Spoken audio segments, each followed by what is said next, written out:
You talk about influencers. These are influencers, and they're friends of mine. Jack Posobiec. Where's Jack? Jack, who's done a great job. All right, Jack Posobiec, we are back. We're live with Dr. Chloe Carmichael, clinical psychologist, and she's walking us through the psychology of trans shooters and people who are associated with the trans movement, who have become trans shooters, transhumanists as well, by the way, people who are involved in the furry movement, which is, again, break from reality, all of which tied to extreme sexual behaviors. And so, Dr. Chloe, you were telling me just now the secondary gains of victimhood. Is that this idea that being a victim somehow has value to it? Because, I remember I was thinking just during the break, when I was a kid, my father taught me, that classic phrase that perhaps isn't so classic anymore: sticks and stones can break my bones, but words will never hurt me. But we don't use that standard anymore. Now we use the standard words are violence. And you mentioned the anti-bullying movement.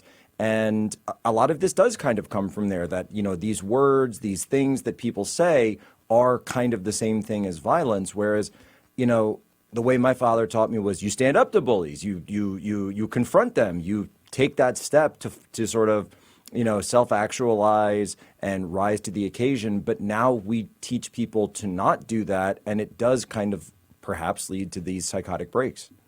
Yeah, not in absolutely. everyone, but it happens. Yeah, you can stand up to bullies, or sometimes you can realize maybe the person isn't even a bully. Maybe I can just brush this off, In fact, sometimes people can ironically become the bully through this secondary gains retaliation, right? So one of the things I want people to understand is that if you try to silence somebody and take away their right to speak, frankly, you are the bully at that point, right?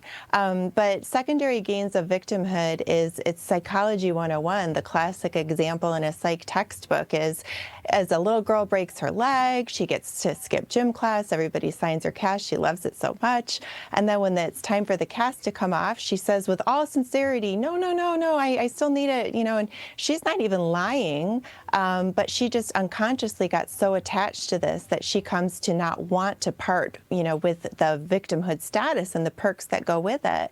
Now, people can actually wield that victimhood power in a more sophisticated, deliberate, intentional way as well, which, again, if you say, hey, words are violence, and therefore your words are bullying me and victimizing me, and now I'm, justified to retaliate, with my fists. That was one of the bullet etchings on Tyler Robinson's bullet was, hey, fascists, catch these hands, right? And as a clinical psychologist, I know that if a patient tells me that he's going to go say something mean and nasty to his neighbor, I'm legally prohibited from breaking that confidentiality. But if my patient tells me I'm going to go, punch somebody in the face, then I'm obligated to actually break confidentiality and take action, because it's very obvious. One is violence and one is not. And we're not helping people by blurring that line with phrases like words are violence. By the way, that secondary gains of victimhood, I think when I was in the Navy, perhaps some of my sailors may have been exploiting that one every once in a while. Oh, sir, we're still feeling sick, sir. Still got to stay in rack. I think I need another light duty chit. I think I need another. Exactly. So, we certainly, by the way, we call that malingering in the Navy. And there's some very serious punishments for that, especially when you are at sea. And in fact, it is a well-known condition that goes back, I don't know, all the way back to the age of sail, thousands of years ago, but it's certainly something that we've had to deal with in the Navy. But I see the same thought patterns here, because you're right. They gain this victim status, and then they believe that they gain some sort of extra power, extra ability through that victim. And we see this all throughout society today, by the way. And it's not just here. Going back, though, and kind of drilling down a little bit more on Robinson, the effect of... Now here we see he wasn't, necessarily trans himself. Certainly had some affinity for the furry culture that we know through his online search history. But is there an element of sort of feeling that he was defending his romantic partner, his boyfriend here? Is that really kind of how he saw his act? I mean, we can only speculate, of course, but I do think Sure. a white knight in shining armor situation, I think is certainly plausible. I mean, he obviously it sounds like he was in a relationship with this, man who identified as trans.